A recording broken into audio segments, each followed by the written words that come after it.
So I, 25 male, have 5 sisters, teen, mid-teen triplets, Maya, a young child. My parents never wanted a boy, plus after they had me, the doctors told my mom to wait for a few years before trying for more kids. So they always hated me for that. My maternal family, except my uncle, also shared her sentiments. My paternal family disowned my father. I was told from them when I was little that it was because of me, but after I got in touch with them after I moved out, I found out it was because my father was married before my mother. He was married to a woman named Emily, who is now like a mother to me, for 2 years and cheated on her the whole time during the marriage with my bio mother, before leaving her while she was pregnant with my half-brother, Dylan. So when I was 9, my mother gave birth to my eldest younger sister. They were overjoyed, spoiling her and later the triplets and Maya, while I wasn't spared a passing glance and was always blamed for anything wrong. Both the eldest and the triplets realized this and started doing things and blaming it on me. I was grounded and sent to my room without dinner more often than I can remember while staying with them. This horrible behavior was also extended to most other boys. It got worse after I came out as gay to my uncle when I was 15, and they somehow found out about it. I left home when I was 18 and went low contact with the whole family except my uncle. I married my boyfriend of 7 years when I was 22 and later graduated from college. Both of us have great, high-paying jobs and are quite well off. So 6 months ago I got a call from a social worker. My mother was arrested for drugs and my father was being sued for fraud and for other reasons. The caseworkers told me that my maternal family was deemed unfit to take care of my siblings, and that my paternal family refused to take them in after meeting them, so they asked me if I would take them all in. I talked to my uncle and he told me that my first sister and the triplets are still the same, but Maya, who I never actually met, isn't like them. So I decided to take in Maya and told the caseworker. They dropped off Maya a few weeks later and she was an angel. After that, my parents called me demanding me to pay for a lawyer for them and how I was an idiot for not taking in my other 4 sisters. I refused. After that, my maternal family started calling me and complaining and yelling at me. My husband, uncle, Emily's family and paternal family tell me that it was my choice and fully support me, but I want an outside opinion. So, am I the idiot? Not the idiot. No matter how well off you're doing, dropping everything to take on 4 teenage girls you barely know anymore is a huge task. Foster care will not be easy or guaranteed safe for them, but they have a few years max and then they'll be on their own too. You don't owe your parents lawyers, and your maternal family sounds lovely. Heck, nice little combo of being unfit and still having the stones to blame you. I'm gonna say you are the idiot here. You have the financial means to take care of your siblings. Imagine what their life would be like without a decent framework around them. You know you've been through a nightmare, and you have an opportunity to avoid that for your siblings. They learned nasty behavior from unfit narcissistic parents who never taught them any better. Just don't be surprised when little Maya grows up to hate you because of this. Absolutely not. Yet another case of "that's still your family" narrative being the complete crock of BS it always was. They failed you. You owe your parents and siblings nothing. Having been a teenage girl myself once upon an ancient time, I very strongly suggest that you do not suddenly take on the responsibility of raising 4 teenage girls because, my goodness, I don't mean this as an insult, but you wouldn't be throwing yourself in the deep end, you'd be throwing yourself into the Pacific. Think about this. My paternal family refused to take them in after meeting them. What does that tell you about what kind of people your teenage sisters are? They're more than old enough to know how to behave, what behavior hurts people, and how to treat people respectfully. An entire side of your family's worth of adults has seen how they act and judged that they don't need that in their lives. Do you? Does your husband? Please don't invite it back into your life. You deserve so much better than that, especially from yourself. My 44 female son is turning 21 in a few months. Growing up, my husband was very busy with his business and I ran operations for him, so we hired a nanny to help with my son and his sister, now nearly adult, because we had work obligations or his business required us to travel halfway around the world. Our nanny worked with us until my daughter was 2, leaving after she had her baby. Her replacement, the ex-nanny in question, worked for us until my son was mid-teens when we decided that both kids were self-sufficient enough to stay home alone if we had to travel somewhere for a few days. Now both kids are almost grown, and I've been named CEO of my husband's company because he suffers from mobility issues and heart problems. His immune system is bad enough that now any type of minor cold turns into an issue where we have to worry about his heart and his lungs. We are dealing with the joy of our kids becoming kind and high-achieving adults, but also with grief because our kids now seem to have separate lives.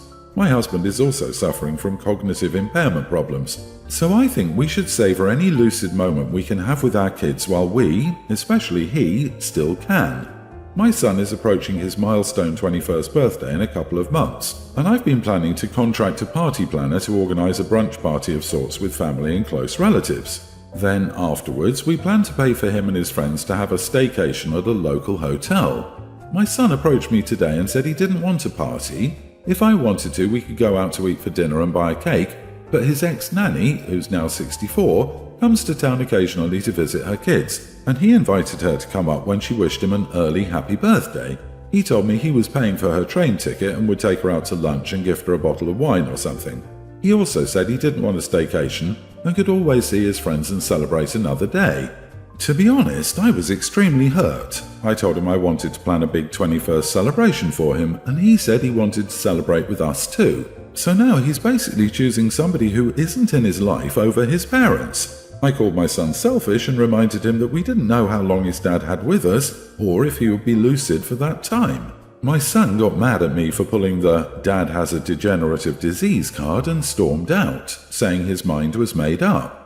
My son goes to college in the city and lives in a nearby dorm, but we don't see him often, especially since his summer finance internship had him working crazy hours. And now, even on special occasions, he seems to be choosing others over his dad and me. Am I the idiot? Hell, the child I didn't raise for his entire life is choosing to spend his milestone moments with the person who did. What should I do? You are the idiot, OP. He's deprioritizing the parents who deprioritized him until he was an adult and missed his entire childhood. Shocking, I know. And she called him selfish. The lack of self-awareness is stunning. He's not choosing anyone over anyone. He said he didn't want some extravagant brunch party and hotel staycation. Instead, he wants to go out for an intimate dinner with OP and the rest of the family. OP is jealous that he's also going out to lunch with his ex-nanny. That's what this is all about. You are the idiot, OP. You didn't raise him, she did. Yep, agreed. Now stop the pouting and appreciate that you had a good woman raise your children while you and your husband managed the company, so they had the love and comfort from someone that they loved as well. Take the credit for hiring her and know you did well for them by doing so. Honor her, accept the invitation, and celebrate the way he wants. He obviously has a kind and good heart for enjoying time with people he cares about rather than partying. I know it hurts to know you weren't the nurturer in their lives. Your hard work paid for their living and a good woman in their lives. Imagine how different they would be if she were abusive or not parental to them. You did the best you could. Accept her as part of the family and embrace it. Otherwise, you may lose your son's respect.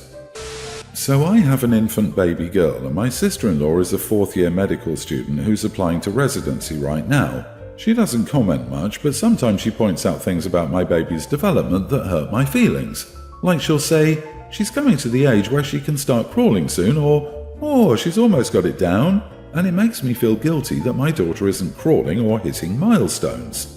Today, I shared a video of my baby on a walker, and she said it was cute and then shared that she learned while on her pediatrics rotation that the pediatricians didn't recommend walkers and sent me a link to the Harvard Health site that said walkers slow baby milestones. She also used to share tips and things she learned from her pediatrics rotation. I got frustrated and told her to leave the parenting to me and mind her own business. If I had any questions, I'd figure it out. She didn't respond, but my brother called me and told me I was insulting and that she was just excited for my baby and wanted to share what she'd learned. Am I the idiot? You are the idiot. She's almost got it down. Hurt your feelings? Learning that doctors suggest not to use walkers is a personal affront? She's doing nothing that insults your parenting skills or even suggests you do anything wrong. Instead, you're insecure because she's way more accomplished than you are, and are lashing out because she's also informed on parenting. Stop being jealous and appreciate that she's interested in her niece. Why are you more interested in feeling like a good parent than learning how to be one. She hasn't said anything overbearing or over the line, just normal things a family member would say. Also, passing along a few tips in an article seems normal. Don't burn your bridges. You're lucky to have a future doctor in the family who you can ask questions. Didn't you know OP is smarter than Harvard medical experts because she's a mom of one? Some people's pride is worth more than anything else, including their children's best interests. OP, hate to break it to you, but having a kid doesn't mean you know more about kids. She's a fourth-year medical student. Do you know what it takes to get that far? Guess what? She knows more than you. I, female 27, am married to my husband of 3 years, 29. For context, I'm white and my husband and his whole family are black. My husband has a younger sister, Megan, 25, who's getting married in a few months. My husband and I were invited out for lunch with my husband's family, and the wedding topic came up. First, Megan started talking about clothing, then turned to me. She said that I would stand out a lot in the wedding photos because I'll be the only white person there. Plus, I have very typical white features. I have naturally blonde hair and green eyes, and my skin is very pale. Megan said I needed to change my hair colour to dark brown or black with a wig or hair dye, and that I needed to wear brown contact lenses for the wedding. She said I would stand out too much in the photos if I didn't. My husband got annoyed and told Megan she was being silly. Megan said it was her wedding and that she could do what she wanted. The rest of my husband's family was in silence. Megan told me if I didn't change my appearance, she won't let me attend the wedding. My husband changed the subject. Later that evening, my husband's mother called me to apologize for Megan's behavior. She said that Megan is very insecure and that when she was in high school, she was anorexic and used to bleach her skin. She told me to just go along with what Megan wanted to keep the peace. I told her I was sorry to hear about those things, but I didn't want to change my appearance for the wedding. She said that was my choice, but Megan would be very upset on her wedding day because of it, then ended the call. I told my husband about the phone call, and he told me his family spoiled Megan too much and told me to ignore them. He said they were being irrational.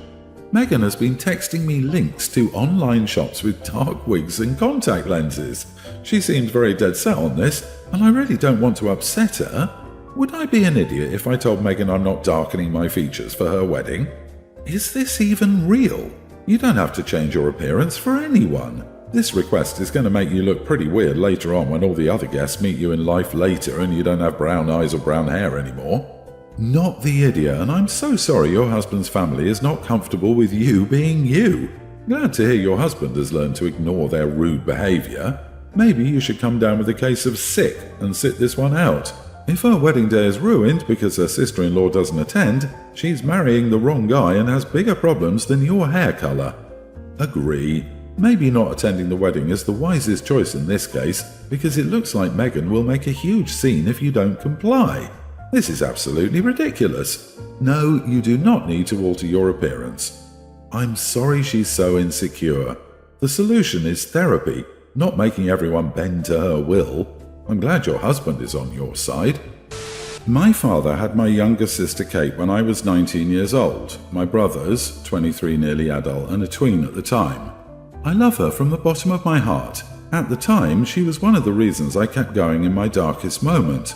I was very present in her first and second year of life. My stepmother wanted to push that my father's family was now hers, my father, Kate, and her eldest daughter. She had a huge argument with my older brother that even involved the police. She falsely accused him and later she was criminally prosecuted for fraud. Because of that fight, I took my brother's side. She cut off all contact I had with Kate, and after 4 years, I never saw her again. My dad sucks, by the way, for staying with her after she'd done that. And it wasn't for lack of trying, but I gave up when my dad told me to stop and I didn't have the money to hire a lawyer at the time. When I did have the money, she already expressed that she didn't want to see me. Dad's words, so I didn't do anything else. Recently, at my aunt's funeral, I was reunited with my father and his family. Kate is already a tween. This event brought me closer to my father. The sister who raised him, she was my godmother, and I started to go to his house more, but sometimes I felt that Kate wanted to talk. Tuesday, she finally came to talk to me, asking why her older brothers and I never made a point of being present in her life, and I was heartbroken. The 3 eldest always took care of her, and there are hundreds of photos of us with her. So I arranged to show pictures of me with her as a baby the next day, my attempts to be present, conversations with my father and mother, etc. I told the truth. She didn't have 4 brothers present because her father and mother decided that they only had her and the eldest as a family, not letting us have more contact. Well, Kate freaked out at her parents, saying they were terrible and that she felt lonely all her life because of them. She never got along with her other sister.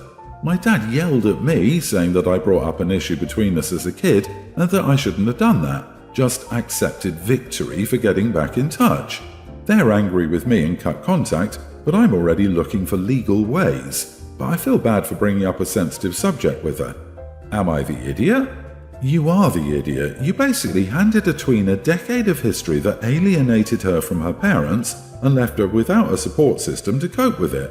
Kate deserves the truth, but you didn't consider her emotional age and the impact it would have on her daily. Instead, you shared with her in a way that created the largest emotional response possible. Is it possible you wanted more validation for your own mistreatment than you wanted to offer Kate the truth? Not the idiot. This might be a controversial opinion, but I don't think it's ever wrong to tell kids the truth if their parents are lying to them about important facts. I'm not talking about Santa or the Easter Bunny here. Yeah, it's not your kid, though the family in this case. Every human being has a right to know the truth about life, whether it be specific to their life or life in general. Does your father think it's better for a child to hear, "Oh, Kate, my brothers and I never really cared about you"? Apart from being a total lie, it's not even a kinder story. People who lie to their kids and try to manipulate their relationships with other family members are always shocked when one day the kid is no longer a toddler and finds out the truth. The betrayal is in lying to your child, not in having the truth exposed.